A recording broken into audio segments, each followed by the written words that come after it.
সম্মিলিত মুক্তিযোদ্ধা সংসদ অঙ্গ সংগঠনের উদ্যোগে জাতীয় প্রেস ক্লাবের সামনে বুধবার দুপুর 11টায় মহামান্য হাইকোর্ট কর্তৃক মুক্তিযোদ্ধা কোটা পুনর্বহাল করায় এক বিজয়ের র্যালি অনুষ্ঠিত হয়।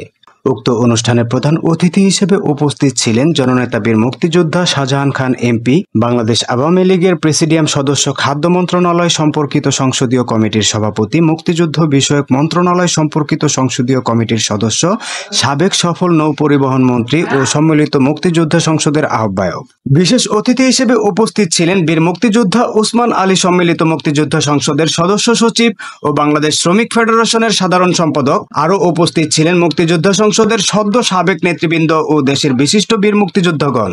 এ সময় মানববন্ধনরত সকল অঙ্গ সংগঠনের নেতৃবৃন্দ জাতীয় প্রেস ক্লাব হতে শিখা অনির্বাণ শাহবাগ পর্যন্ত এক বিজয় র্যালি বের করা হয়।